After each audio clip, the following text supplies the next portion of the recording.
I'm one of those people who gets sucked into buying crates and keys and cosmetic items that look fly as fuck on my favourite character. But does it ruin the game? Does it take away from the integrity, or is it out of place with the rest of the game?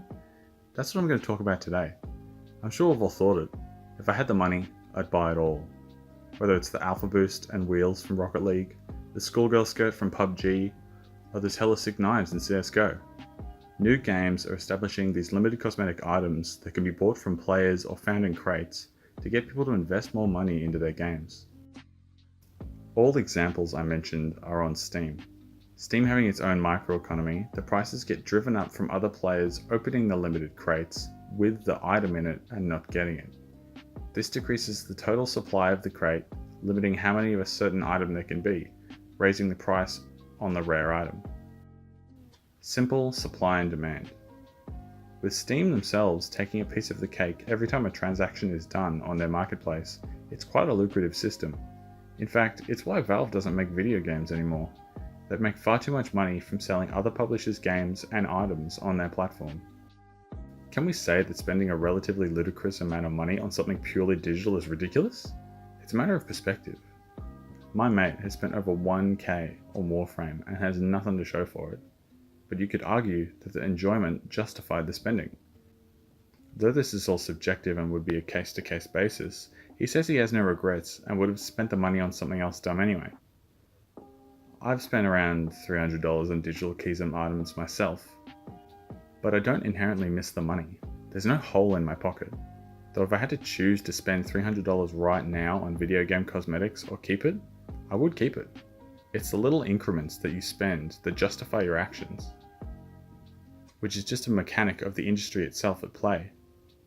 While I understand the juxtaposition of these business models and gambling, I want to say I don't condone it, and I am personally very aware of how much money I'm spending. So far, I've only talked about cosmetic items instead of pay-to-win items. I don't play any games that are pay-to-win, so I may be a bit out of my depth here. Firstly, my definition for pay-to-win is anything that makes you differ from another player beyond looks or if it saves you time. An example of each in one game. League of Legends champions. You can either play and then buy them with the in-game currency, or you can spend real money to get them, which saves you time and gets you better champions sooner. And on the other hand, League of Legends champion skins. Perfectly fine, totally cosmetic and superficial. Just makes you stand out, maybe look a little cooler. I did actually play APB Reloaded for a bit years ago, but wasn't aware of the pay-to-win aspect, but knew that I was getting absolutely staunched by other players. And after doing research for this video, I know why. They have guns that are stronger than others that you have to pay to use. Additionally, you can get mods from a crate-like system, adding another level of pay-to-win. It is possible to sink hundreds of dollars into this game just for an advantage that skill won't best. And you don't actually buy the guns, you just rent them for a certain amount of time, like a week, and then you have to buy it again if you want to use it. WARFRAME lets you purchase classes instead of having to grind for them, giving an advantage to players earlier on who are willing to spend the money, and they will. This ruins the possibility to expand your player base and keep people sticking around. If I decide you have a good looking game and I'm at an immediate disadvantage because I don't want to spend extra money, why would I bother? I don't think these games are ever at a loss. They are always going to make money beyond the cost of making the game. These games just aren't usually mainstream or overly popular. People put their whole lives into these games. Like EVE Online, it's an investment of a game. Your ship can be destroyed and you will have lost thousands of dollars. Compared to games where you can just buy a different type of car that has no real advantage over other cars in the game, where is the harm there? Beyond not being able to get it, either easily or for free, there is no imbalance of gameplay. You just get to flex a little while still being on an even playing field.